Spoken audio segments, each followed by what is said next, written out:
Hey people, welcome back for another edition of a review. I was going to say The Jagged Edge, but not quite. Not quite a regular episode. This is our review for The Defenders. Thank you for tuning in. This is Ian here along with Chris. Whoo, season 1 of The Defenders.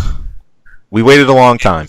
Yes, very long time. Very, very long time. And we're not going to have to wait too long until the next Netflix Marvel show, which we'll talk about at the end here. But first, you know, like our movie reviews, we're going to do this in the usual order, non-spoiler,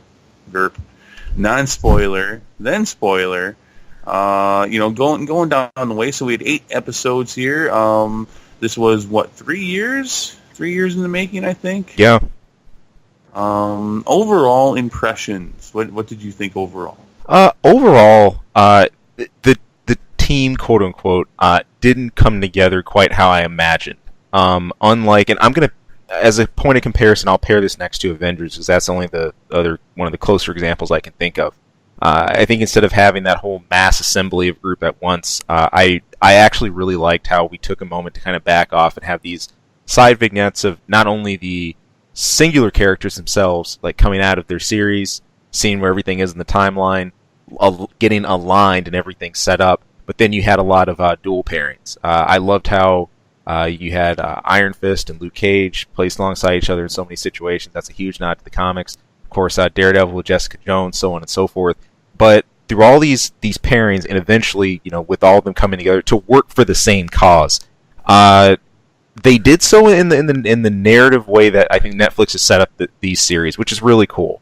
The whole marriage of, you know, all our heroes isn't like that Avengers 1 moment where everyone's back to back in New York, like, you know, taking on like the alien invaders. But moreover, you still see each character very strong. Their beliefs, everything they stand for, what they stood for in their original series, the things they were dealing with, all that stuff has followed them here. So I thought it was really cool to see all of their separate plots playing out, but all of that coming together towards a common purpose.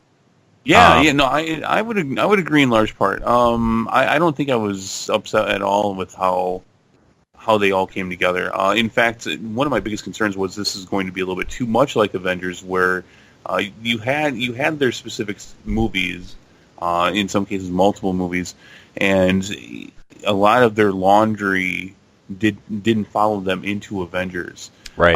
And that was fine for the narrative for the movie that brought them all together.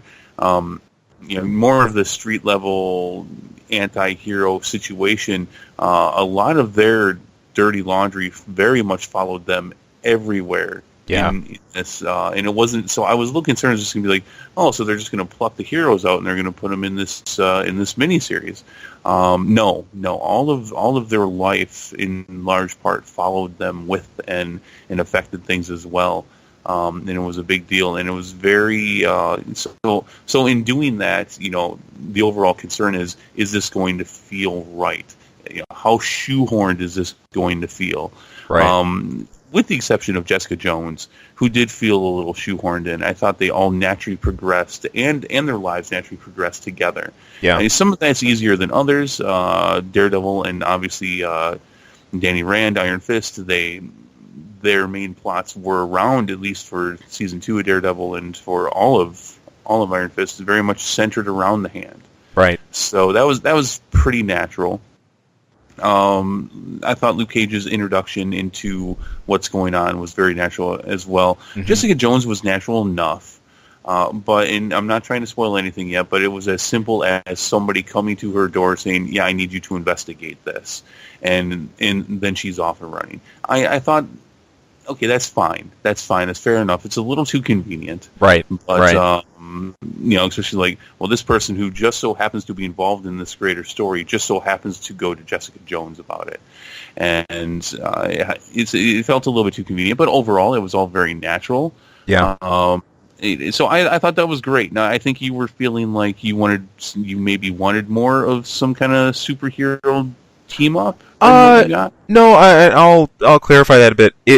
While that portion of it did surprise me, I think how they united, how they all played off one another, I wasn't disappointed with that. I think it's fine to leave Avengers to do what it did in that style, but it doesn't quite fit as well here. You know, that those type of quote unquote unity moments. I'm I'm fine with that if you leave that in the context of like the hall scene. For example, what we saw here, that was awesome. When they all initially just met up for the first time. Yeah, that was very good. If anything, a little short, but very good. Yeah, and that kind of interplay was really cool. But I don't.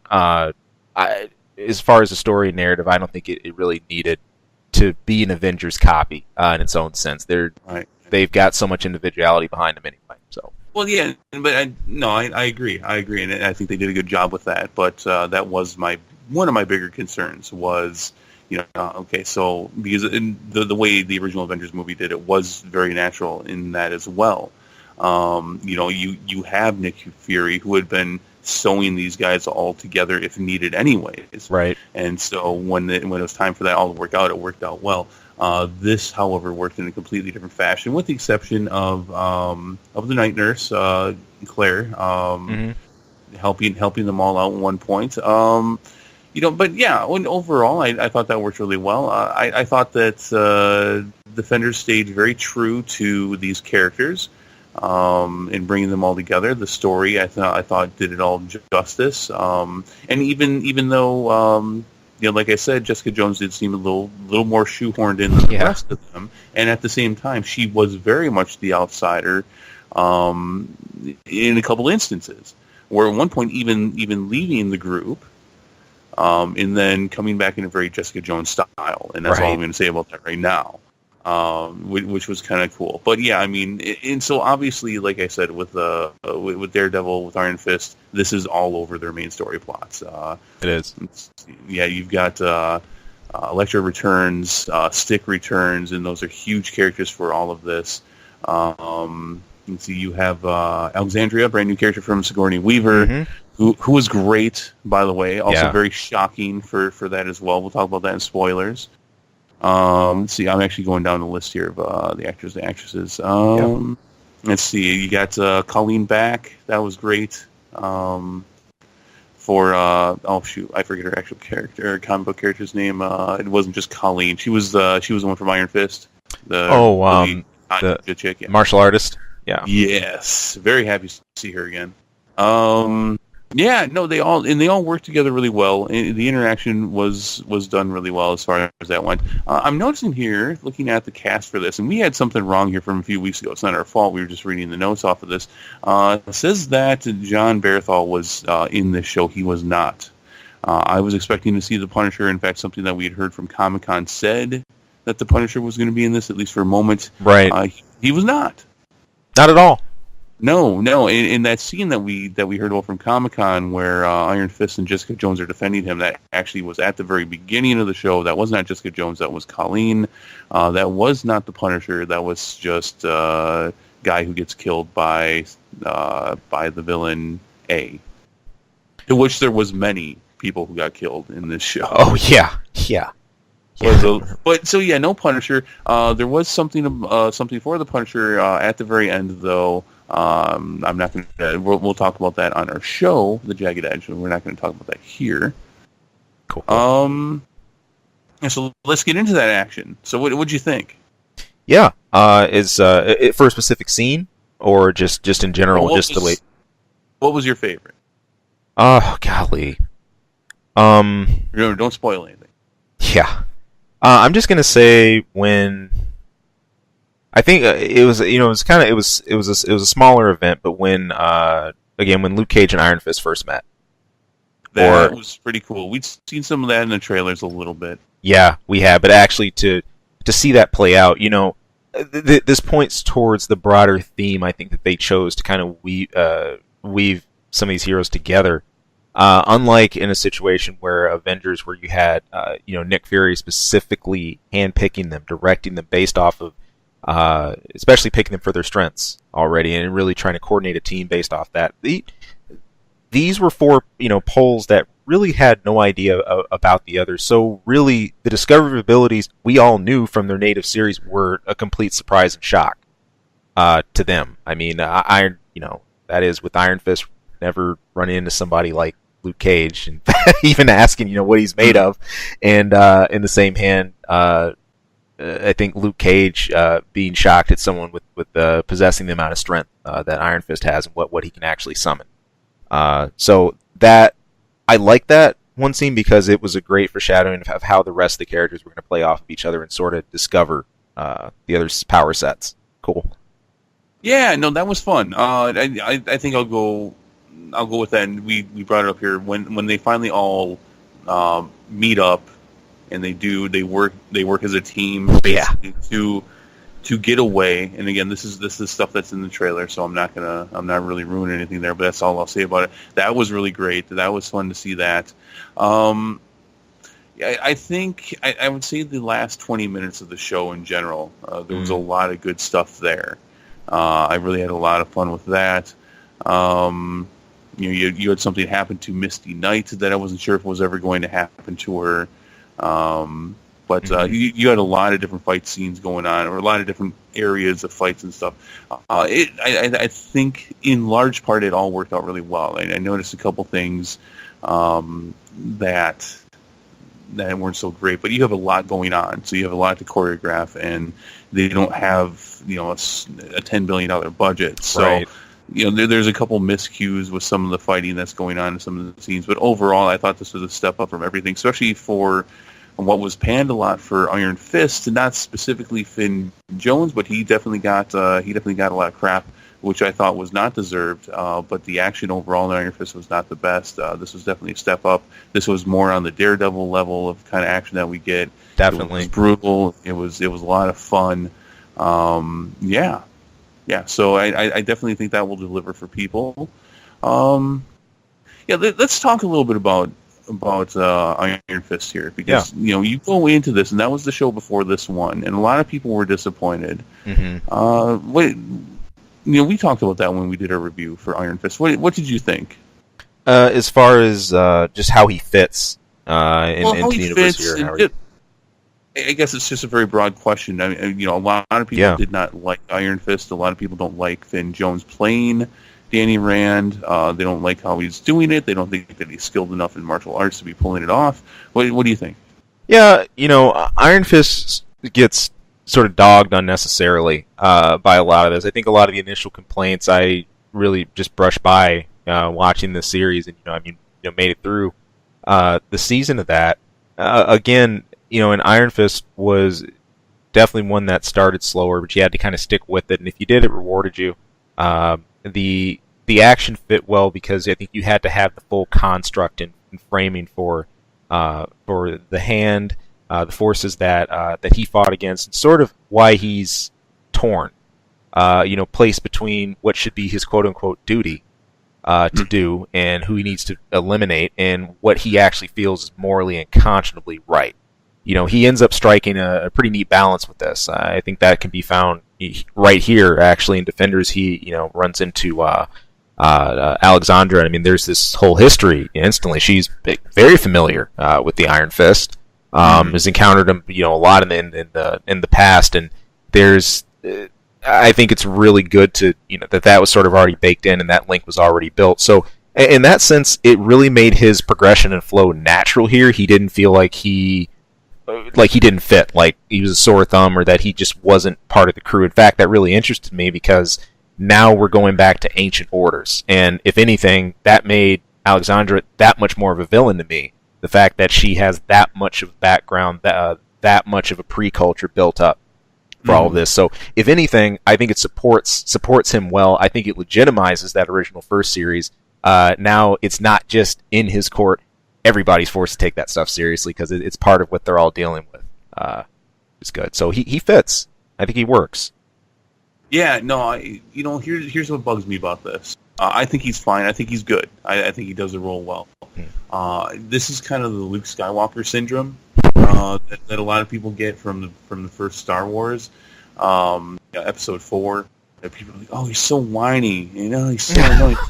Yeah, he's supposed to be. He's supposed to be, and that's what I think a lot of people don't see. And I'm definitely leaning towards Finn Jones is doing this very well. Right. Maybe we're not getting the Iron Fist that a lot of people wanted, but that doesn't mean that we're getting a bad depiction of the Iron Fist that he's being told to give. That's very the idea. young, very naive. He's a bit of a doofus. He's not as good as he thinks he is, but he's still extremely good. Yeah. But he doesn't know a lot about his powers. He, at one point in the show, someone says, he's still that young kid trying to chase after his parents. Yeah. And the killer of his parents, and he is. And I think this annoys a lot of people, but I think he does the role very well. And as far as definitely looking at Defenders and comparing it to Iron Fist, well, I didn't think he did a horrible job for the martial art fights and such in Iron Fist. He's definitely better here. Oh, he is. Seeing him, and I'm going to take that first scene with Luke Cage to pair along with this as well. Seeing him reminded me of what I thought of Keanu Reeves in the original Matrix compared to when he moved on a little later in the series for Reloaded and Revolutions. While he nailed, he got down what he needed to. For the original, I think one of the best examples was the Neo versus Smith from movie 1 with Smith getting hit by the train. And I compare that scene to some of his later sequences. Either, you could say the 100 Smiths or even some of the stuff in Revolutions. There's a huge progression in just the flow, just how smoothly he was able to execute and really go between movements. There's, here, I think Iron Fist just does it pretty darn well. It's not as... and I guess the best way to describe it, some of the way he flowed between his attacks didn't feel quite as stiff. I don't know if that's a matter of like relaxation or whatever into it, but he had some excellent, very believable combos.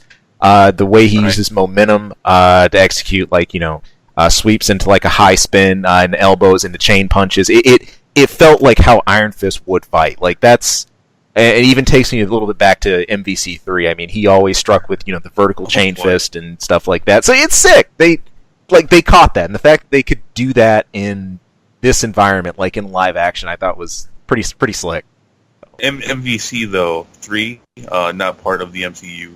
No, not at all. I'm not saying. Wait. I'm not saying he's busting out super combos or anything. I'm joking. I'm like, when we're talking those lights, those mediums, those heavies. Wait, I'm gonna shut up. Too many fighting games. But all that being said, they all hit the mark as far as the powers that we've seen in the past. And like I'd commented before, I still don't have any idea of the ability level or all of the abilities that Jessica Jones has.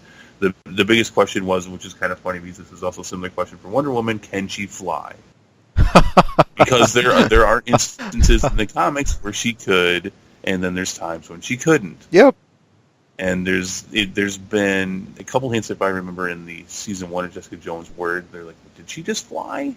Did she just fly around? So, we still don't know. It is very annoying. Like, at one point she moves a dresser like it's nothing. Okay, that's a couple 100 pounds, and she's got some super strength. And then next thing you know, she's kicking a trash dumpster 50 feet. Yeah, and then another thing is almost right at the start. There's a car about to be impounded that she just kind of casually just drags off. Right. She's just like, what the? This is all over the goddamn place, and I want an answer. Because it's almost like they're taunting the viewers at this point because they give a very specific answer during this because Luke Cage is pulling his punches a bit. I don't want to get too much into that, but right. They talk about that. They at least say, well, this is why, basically Superman strength guy is not just crushing everything. But they won't do it for Jessica Jones. They'll just like, well, yeah, okay, so now she moved that, and now she moved this, which is 10 times heavier, and, it looks like you took the same amount of... So it's really annoying. Yeah. Give me an answer on this. Yeah, characters like that could lead to either, plot device, aka delivery when needed because we had an undefined state of powers, or for some other reason that might get explained later. But I'm with you. I just sort of thought we'd, at least by the end of all this in the season, we'd have a direct clarity on that. Still at least something. Yeah. I'm starting to think maybe the clarity to this, though, is the fact that she hates being she hates having these superpowers. She hates being seen as a superhero so much where maybe that's why it's so Yeah, uneven. yeah. I'm gonna call an early prediction on that though. I would not be surprised at all if there's some event that either A, forces her into that light, or B, gets her to the point where we have to actually see, okay, what's the extent of what she can actually do. It would, I think it'd be sort of hard to get out of this without it, because the way they're focusing on each character, but we'll see. Well, and she, to continue with Jessica Jones, she is still quite very much the drunk. Yeah. Yeah. Almost disturbingly so. Not too much. Well, they definitely teeter on it. It's like, yeah, this is still your very destructive Jessica Jones. I don't want to say too much. We're not spoilers right now, but that's still definitely there. So if you like that part of that character, but yeah, so we touched on it a little bit. Sigourney Weaver, Alexandria, and the main villains here. Do you think it would be spoilers to say who they were? No, that's part of our overall plot here. I think, why not? Go ahead. Yeah, they are the five fingers of the hand, the main leaders. Some of which we had seen in previous shows. The rest were introduced to us here. Sigourney Weaver was awesome. The biggest thing that I noticed was, and this is definitely within her range. There was nothing out of her range. Like, this is almost like her going back to high school to take a couple lessons. Like, I can do all this and a lot more. But she definitely played a very well-rounded three-dimensional character that at times is sympathetic. Definitely. And I've always thought that's the gravity Sigourney Weaver brings with her to any role. She doesn't necessarily have a very an intimidating presence off the front. And in the same hand, it's enough to where you always want to take her seriously. Not just because you might be thinking back to Alien and things like that, but I think multidimensional is the right term. She has a tendency to have a lot of roles that you don't fully read right off the bat. At least you may not know all the motives to why she's doing what she's doing, and she's very good at conveying that, and making that believable. So overall, the other characters, you've seen a couple of them now. I'm going to be horrible here. I've been trying to look here. I don't see their names here. You had the old lady. I forget her name. Yeah, Matt. You know what's sad? I keep wanting to call her Madam Web. I know that's bad, and I know it's Madam something. Yeah, it is. It's not Madam Web because I keep thinking back to Spider-Man. Old lady. Yeah, no, not that one. Madam Old Lady. With her telekinetic powers, she's back. She's been in she was in Daredevil season 2. She was in Iron Fist. She was back. One of the five fingers of the hand, which is kind of funny because I mean you knew she was up there, but then there's been a couple times where she obviously was taking orders. Right. And I think you started to see that in Iron Fist, where there was definitely a hierarchy that we hadn't seen in Daredevil. It's like, well, she's near the top, but she's not the top here. Okay, all right. That's for the record, that's Gao, Madam Gao. Madam Gao. But then there was what was it? Bakoda? Bakuto? Yeah, one of those two. Well, I think one or the other, some variation of what we just said. So he was in Iron Fist as well, also one of the five fingers of the hand. He came back. I suppose that's a bit of a spoiler, and I apologize, although it's very early on that you see him come back, so not quite as dead as we thought he was. But then there was a couple more that were introduced, and I don't think we should say too much about that. We'll wait. I thought, what's that? I said, yeah, we'll wait till just a bit here. So this is I'm going to go into some of the complaints here. So these people have all been through it. I mean, we're not spoilers. They've all been through the same thing, and from that you're seeing variations of different powers. And so this is kind of like what's happening with Jessica Jones, kind of. But it was very weird, and even someone else that goes through the same thing that they go through has a completely different power set than what you even see from many of them. This is one of my complaints: is that it's very inconsistent. Yeah, these people are very inconsistent. As far as their roles overall, I think they did a fine job. I think they played an important role that needed. They leave it kind of ambiguous as to what's happened. And I don't want to say anything more than that right now, but Very inconsistent as far as some of them went, which bothered me. Yeah, fair enough. That being said, going from the other side of it, Stick comes back in this and actually plays a bit of an important role to bring in the Defenders together. Also upset with something that had happened with that, which I'll get into in spoilers, but equally inconsistent and unrealistic. Yeah.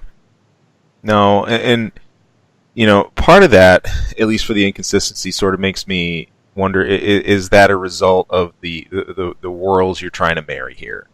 Again, without spoiling it too much, one interesting thing about each of the Five Fingers is each of them sort of brings a criminal world with them.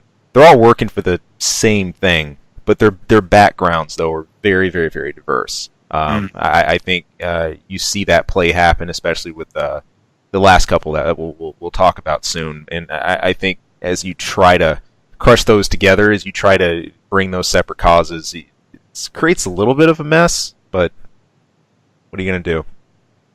Let's talk about some of the technical aspects of this, and then we'll go into spoilers. So, as far as the score went, overall, I thought the score was good, but there were a couple times when it felt a little disjointed, and it's like they're trying to almost marry some of the different feels from the different different shows, and just a little bit too much, though.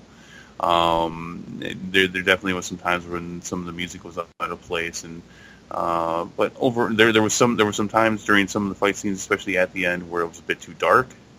Yeah, definitely. These are minor complaints, though.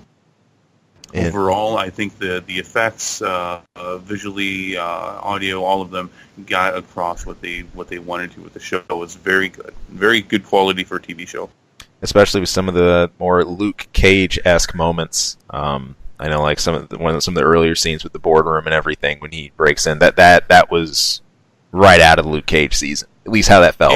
Yeah, that was a bit more polished this time too. Yeah. So. Okay. Anything else you want to note for non-spoilers, for content or anything? No, I think in general, I think we've hit it. The basics, the character, the quality of the production itself, the series run. Let's get into some more details. All right. Well, before we do that, let's give it a rating: 1 to 10 Defenders. What do you give it? I love when we're thinking of our units of measurement here. Out of 1 to 10 Defenders, I had fun with this, man. I'm gonna give it an 8.5.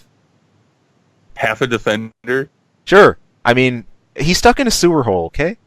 All right. I'm equally. That's my rating as well was an 8.5 on this.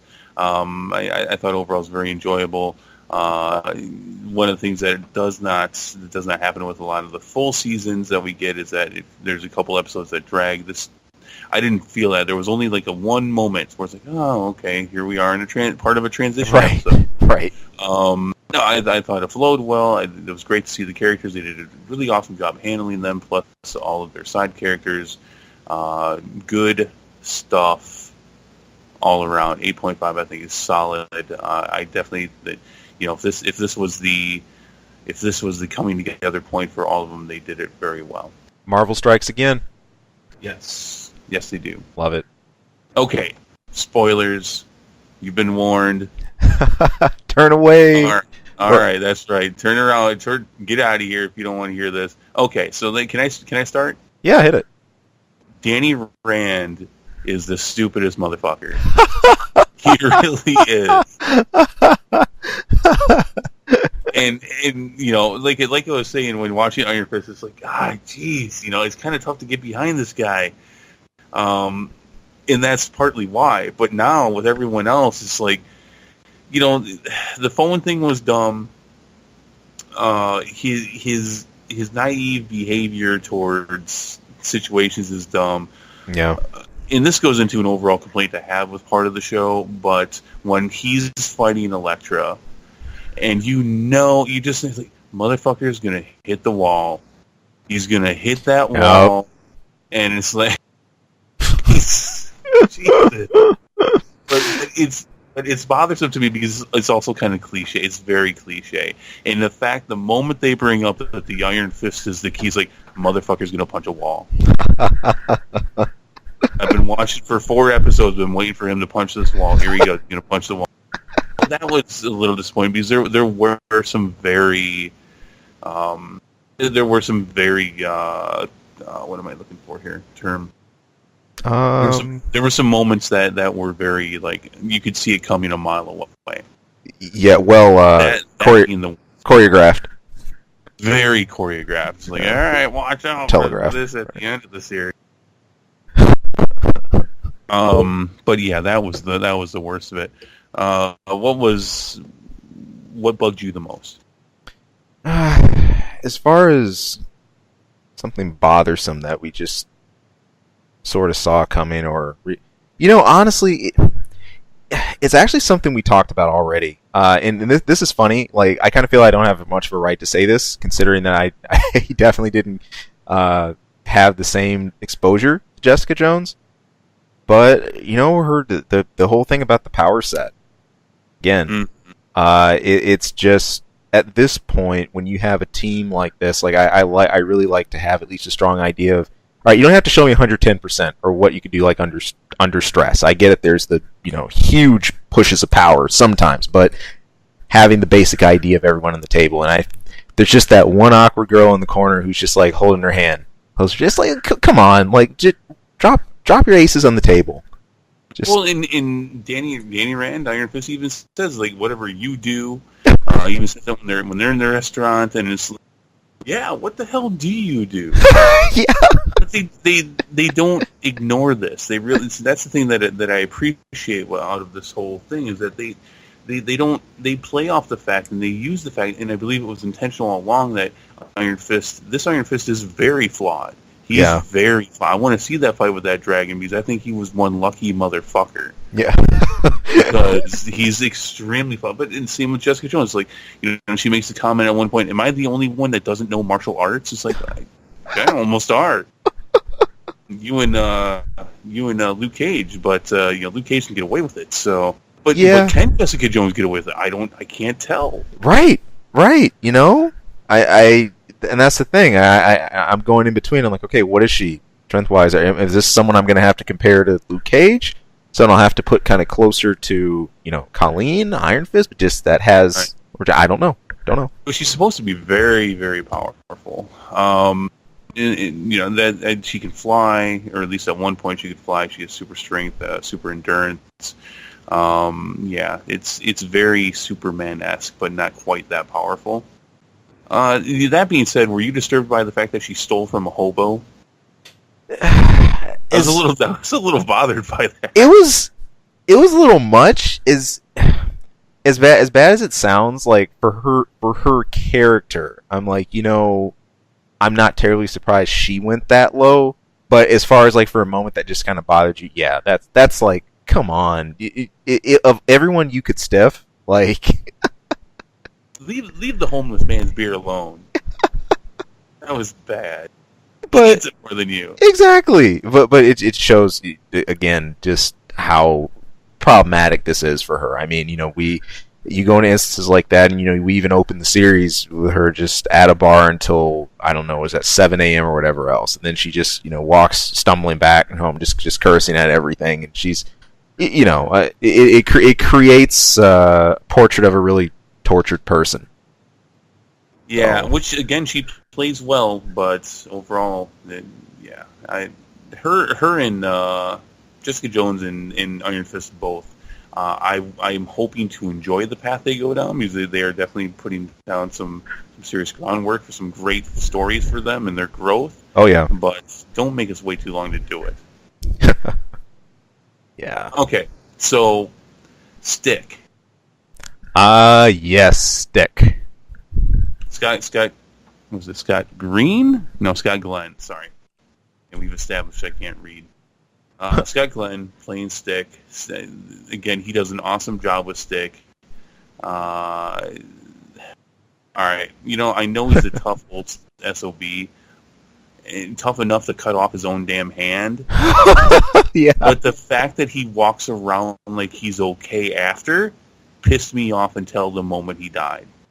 Yeah, he shrugs it off. Okay, for one thing, aesthetically, he just doesn't look like the kind of character that can just walk around with the grievous injury like that. It's like, that's all right. It's good. Right. you know, Stick reminds me of sort of the Whistler to Blade in a way, and only in that he's how informed he is. I mean, well, he can't help it. I mean, this is the guy who's basically at the center of Chased. But he, as an informant, I guess I never you don't usually expect those characters to be involved in something hardcore. I mean, if they are, it's by accident or they got pulled into it. But taking direct graphic action against things, no.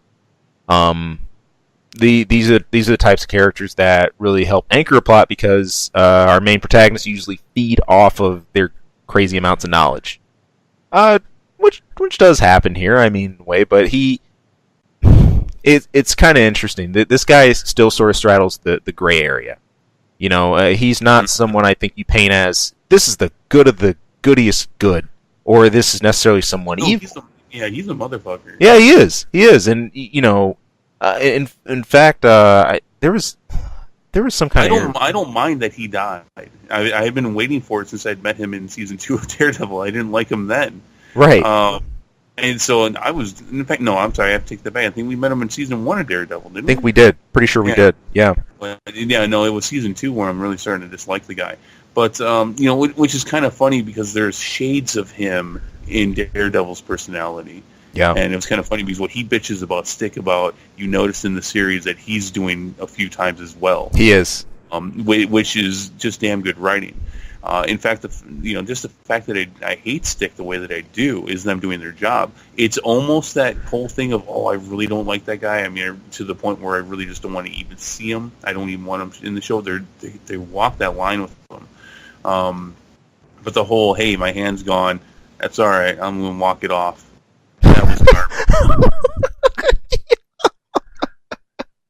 Let me take a lap. I get and believe he would do that to himself. Right. Why he would just cut off the thumb, and just slip his hand out the cuffs instead of his whole damn hand, or maybe the other side of his hand, slice that part off. But hey, whatever. Hey, you got to make a split decision. But just the fact that he's going around episode after episode after episode is like, it's all right. Really bugged me. Show him in some pain. Right.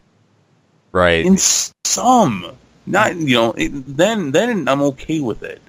But it's it's just like it's a way of sort of taking the mechanical part of his character physically. Like we don't need that. If anything, the more mechanical side of him is like it really feels like Stick behaves kind of like a soldier in a really desperate war, but he believes this is the way I should behave. This is like what I have to do, and he's 100%. He focused on what he believes he needs to do in like that given cause or like that given situation. So he can have that kind of steel and fortitude like on the inside or whatever his convictions. But yeah, for a character like this, it's weird to have that manifest on the outside. So, right. Yeah. Sigourney Weaver's very small moments with martial arts was not that great. They should have gotten a little bit more practice, some more takes on that, I thought, but that was okay. I'm just going down the list of things I'm complaining about. But finally, Elektra. Yeah. What the fuck? Way too powerful. In just like out of nowhere. Yeah, and it's weird. I mean, I guess you have to say, if we're going to give someone who's the quote-unquote big number 2 to make them a threat or like a high-class level threat, make them a little OP, but that's still a stretch for Elektra. I mean, sure. With a show that's being as creative and doing as well creatively as it is, for her to just punch Luke Cage and knock him out. That's not what knocked him out, but she was punching him around and throwing him around. Yeah, I said, come on. I mean, okay. The only other character that I can think of in Marvel very similar, as far as like speed, strength, comparable to Elektra, I think of Psylocke instantly. But and I say that because Psylocke is someone I can imagine doing that. If you're saying, okay, now she's got like the whole psychic boost behind what she's doing. Okay, you're kind of manipulating matter. You're doing some anti-grav. I can go with that to a degree, but with Elektra, it's weird because this could be a personal thing too, especially the development of the comics. I've always seen her as sort of the next side of the coin, mirror to Daredevil. You know, she, at least the times where she squared off against him, she was always such an even match. Mm-hmm. And but that's about as far as I took her powers, not throwing Superman around. Yeah, it's bothersome. In fact, because you have such polar opposites in those two characters, and I get it. That's not the story you're telling. You're not telling what would be an intriguing fight and story between Luke Cage and Elektra, but you have to address it. That's part of your job as the writers of this show. That's how you address these things. That's how Hulk and Thor interact and how they deal with that, and what they're going to deal with in the future with it as well.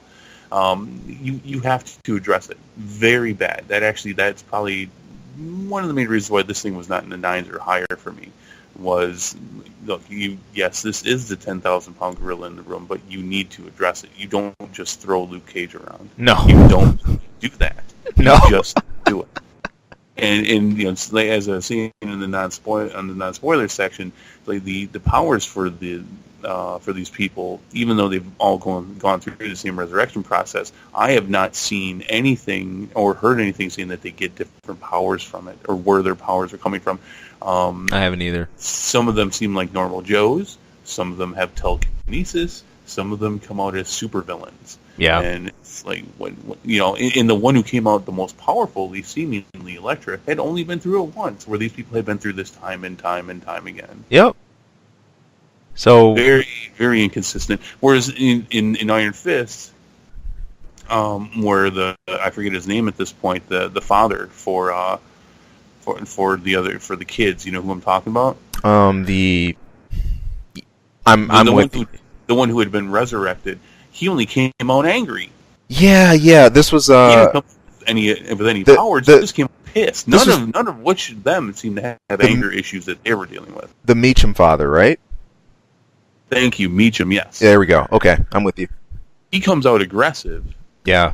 None of them seem overly aggressive. Very big. These 2 points are probably the biggest reasons why this was not higher on the list for me. Right.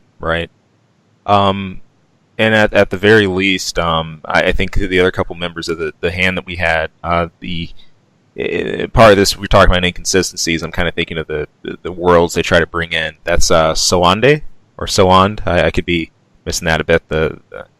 That's the African warlord, the gunner. Yeah, he was originally White Hat, wasn't he? That was White Hat, but yeah. He wasn't wearing clothes anymore. Yeah.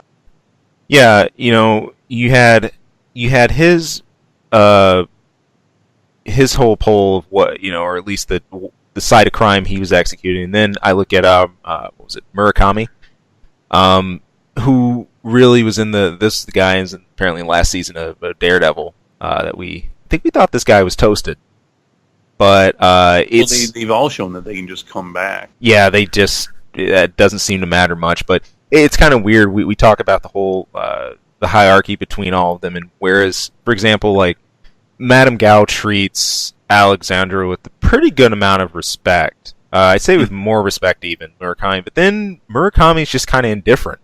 I mean, Alexandra's obviously, like, she's heading so much of this, but he's sort of just nonchalant about her, and she comes to ask something, he's just, you know, well, you know. And they openly talked about coups and stuff and trying to kill each other. You know, it's mentioned. Yeah. That's interesting. That's intriguing enough. I'm fine if we never see it again because half of them are dead. That's 3 out of 5 confirmed killed, right? Madame Gao. Yeah.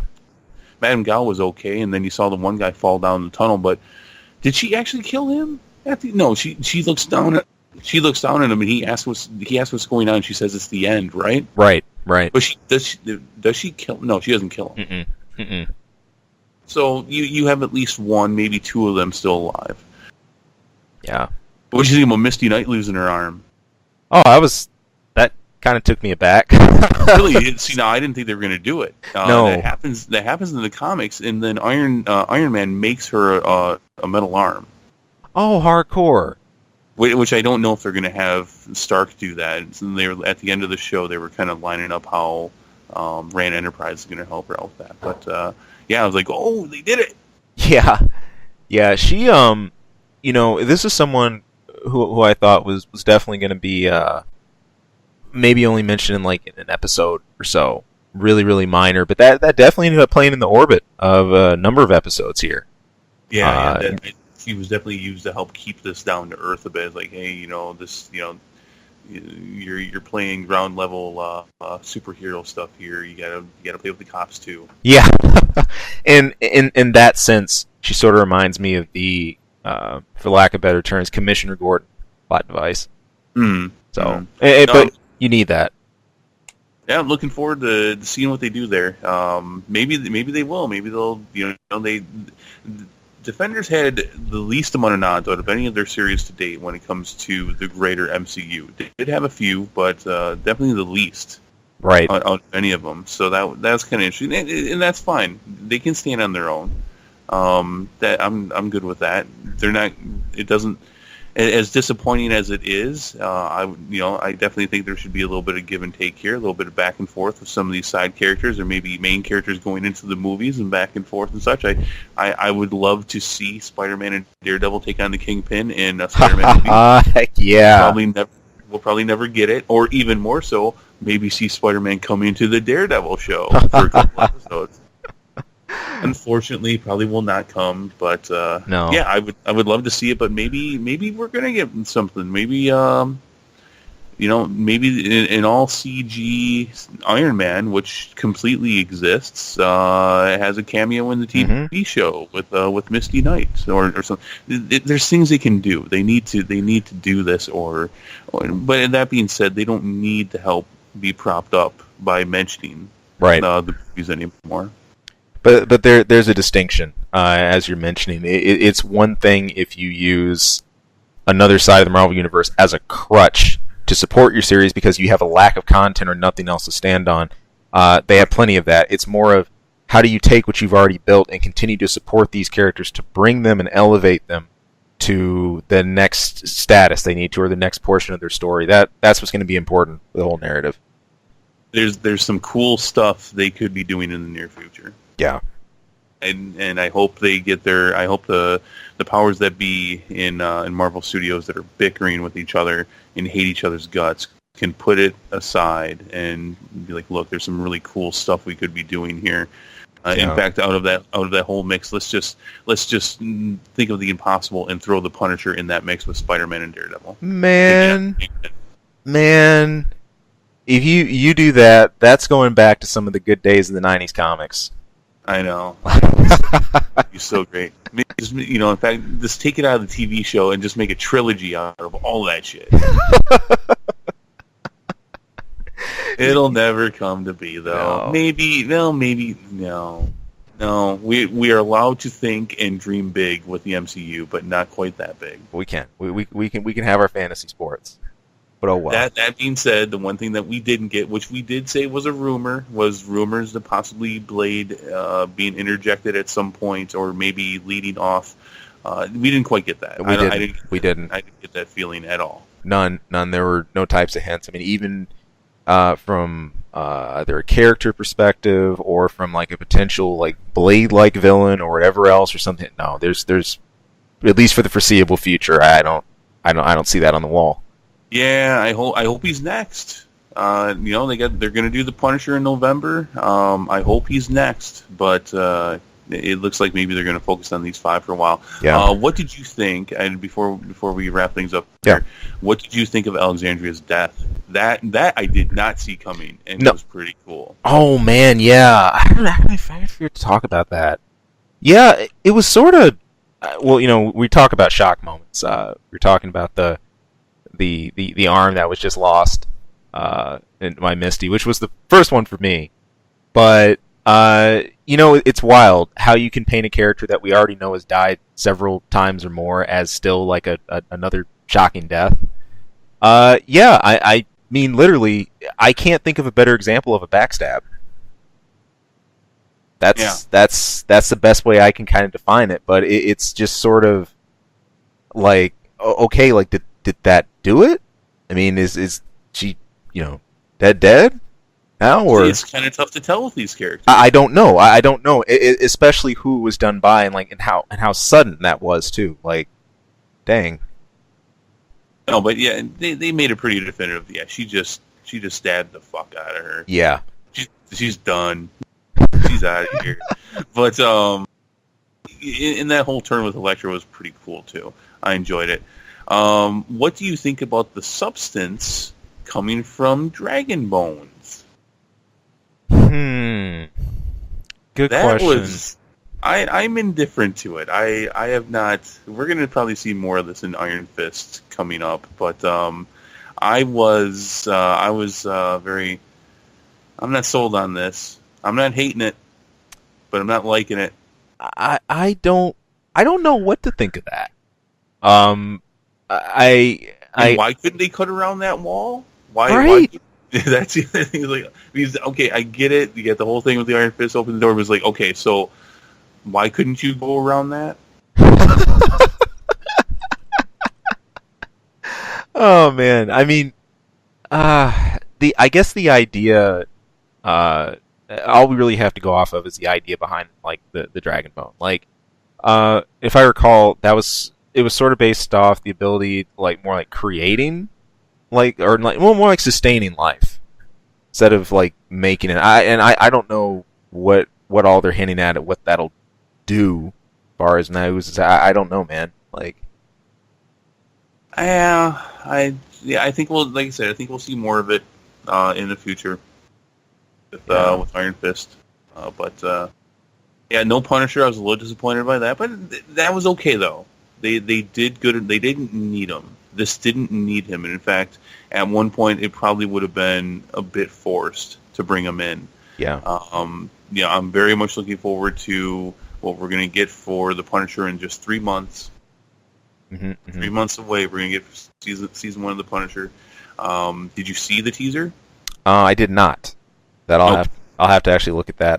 I got one last question I want to pose to you about it, and this sort of jumps back about the Dragon Bone. Do you think that Daredevil had some of that used on him? I don't know. It bothers me that not only did they have a giant building fall on them, but they were also 30 stories underground, I think they said, and their Daredevil's clearly out, right? And you knew he was going to live because they'd already announced season 3, so a long time ago. Where's Elektra? I don't really want to see Elektra anymore. She was too OP. It's like, all right, you know what? This is too much. I want to get behind Elektra, but especially because that person, whoever's playing her, what's her name? Elodie Yang, I think. Yeah. Right? She's beautiful, but she is legit badass. Yeah, she is. Legit badass. And it's like, I want to get, but it's like, oh no, you want way too Mary Sue villain with her when she took out all the Defenders, and now I just don't even want to see her anymore. Yeah. So I don't know. In fact, overall for Daredevil season 3, I hope they go in a completely different plot line at this point. Stick is gone, maybe Elektra's gone. You got the Kingpin hanging out there, maybe go with him. But let's see something completely different now. Because this whole thing with the hand, and it's been great, and I have not minded it one bit up until this point. I would very much like to see a new arc, new story begin. I agree. But as far as him, did he get some of the substance? I don't know. Yeah. At the end there, he's got the nurse sitting next to him on the bed, and she says, "Go get Maggie." And his mom's name was Maggie, and I believe in the comics she was not a nurse. I said nurse, a nun. I believe she was a nun or becomes a nun. Right. So I don't know. But how the hell do you get out from that? That's the question, and I think that kind of begs to be answered if some of his recovery can be attributed to that. But hey, Elektra probably got him out, and she's probably just somewhere doing something. Because Mary Sue. Yeah, because she is that was, oh god, that yeah. Overall, though, great stuff. But had the positive qualities of the show not been done so well, some of the negatives would definitely shine more for me. I think so. Cool. That's it. That's us. We spent about an hour on that, right? Yeah. Close to. We're about 6-7 minutes under that, but we're in the zone. But yeah, no, it's a lot of fun though. And hey, unlike a 90-minute or 2-hour movie, this is almost 8 hours of show. Yeah, I think we covered it well. Yeah, and we were saying, it's definitely a change of pace for me. If anything, I'm definitely used to, maybe, hitting the theater, getting into a movie. Before even doing this show or talking about Defenders or anything else, TV, man, you couldn't pay me to sit there through a lot of series. But hey, there's cool enough stuff to want to sit here and go through now, which is good, and I appreciate Netflix for that. So now the question is, can you get through 13 episodes of Punisher? If I have my cane, maybe. But it's the Punisher. Yeah, I could. I know I could. All right, but I think that I'm gonna take us out here. I think that wraps it up for us, though. It does. So all right, good deal. Well, and, hey everybody, don't forget to like and share and follow and all that great stuff. Good deal. And we will catch you next time for next review, and of course, tune in and check our channel for the next update on the Jagged Edge show itself. But till then, see you guys soon. Defender.